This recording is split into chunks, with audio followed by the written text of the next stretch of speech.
Bonjour, bienvenue à la réflexion du jour au Daily Reflection. Nous sommes le 28 février. Aujourd'hui, nous allons réfléchir sur le passage de Marc chapitre 9, versets 2 à 10. Ne mettons pas Jésus dans une boîte. Écoutez bien. 6 jours après, Jésus prend avec lui Pierre, Jacques et Jean et les emmène, eux seuls, à l'écart sur une haute montagne. Et il fut transfiguré devant eux. Ses vêtements devinrent resplendissants, d'une blancheur telle que personne sur terre ne peut obtenir une blancheur pareille. Élie leur apparut avec Moïse, et tous deux s'entretenaient avec Jésus. Pierre alors prend la parole et dit à Jésus, « Rabbi, il est bon que nous soyons ici. Dressons donc 3 tentes, une pour toi, une pour Moïse et une pour Élie. » De fait, Pierre ne savait que dire, tant leur frayeur était grande. Survint une nuée qui les couvrit de son ombre, et de la nuée une voix se fit entendre. « Celui-ci est mon fils bien-aimé, écoutez-le. » Soudain, regardant tout autour, ils ne virent plus que Jésus seul avec eux. Ils descendirent de la montagne, et Jésus leur ordonna de ne raconter à personne ce qu'ils avaient vu, avant que le Fils de l'homme soit ressuscité d'entre les morts. Et ils restèrent fermement attachés à cette parole, tout en se demandant entre eux ce que voulait dire « ressuscité d'entre les morts ». Parole du Seigneur. En date du 15 février, la réflexion du jour intitulée « À l'image de l'homme » nous a montré comment nous essayons souvent de faire ressembler Dieu à notre image humaine, parce que nous sommes incapables de refléter l'image de Dieu et de lui ressembler. Il y a quelque chose de semblable dans l'histoire d'aujourd'hui qui se rapporte à la transfiguration de Jésus.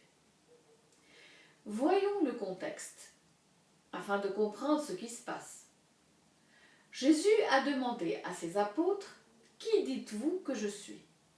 Et Pierre répond « Tu es le Christ, le Fils de Dieu vivant. » Matthieu 16, 13 à 19. 6 jours plus tard, Jésus monte sur une haute montagne, prenant avec lui Pierre et 2 autres de ses disciples préférés, Jacques et Jean. Sur la montagne, Jésus est soudainement transfiguré, et ses vêtements sont devenus d'une blancheur éblouissante, plus blancs que la neige. Et 2 autres prophètes, Élie et Moïse, morts longtemps auparavant, ont fait apparition et ont commencé à parler à Jésus. C'est un événement spectaculaire. Imaginez-le. Il y a 6 personnes sur une montagne. 2 sont des prophètes qui ont de grandes choses pour Dieu, qui ont fait de grandes choses pour Dieu. 3 sont des apôtres qui feront de grandes choses pour Dieu. Et au milieu d'eux se trouve un homme qui rayonne. C'est pour leur faire savoir qu'il n'est ni apôtre ni prophète. Il est quelqu'un de plus grand. Alors Pierre dit à Jésus, « Maître, il est bon pour nous d'être ici. » Maître, une semaine auparavant, il appelait Jésus le Messie, le Christ. Comment a-t-il été rétrogradé au rang de maître? Surtout en ce moment de transfiguration où il brillait comme le soleil. En tout cas, Pierre était ravi d'être là. Vous aussi, vous auriez été ravis d'assister à une conversation entre 2 des plus grands prophètes qui aient jamais vécu sur terre et votre Seigneur. Mais Pierre ne veut pas s'impliquer dans cette conversation ou en savoir plus. Il est terrifié par ce qu'il voit.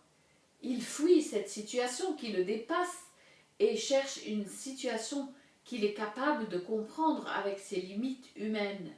« Montons 3 tentes ici, dit-il, une pour chacun de vous. » Et les mots qu'il sous-entend ici sont « je serai dans votre tente ». Lorsque nous ne comprenons pas les choses, et une grande partie des choses célestes ne sont pas compréhensibles si nous les voyons avec des yeux terrestres, alors lorsque nous ne comprenons pas ces choses, nous essayons de les rendre compréhensibles en les remodelant pour qu'elle nous soit accessible. Nous faisons la même chose avec Jésus. Nous essayons de le mettre dans une boîte. C'est ce que Pierre essayait de faire ici. Il a fallu une voix aiguë venant du ciel pour le secouer en disant « c'est mon fils ». Arrêtons d'essayer de le mettre dans une boîte. Il est avec nous pour nous faire sortir de notre boîte. Écoutons-le.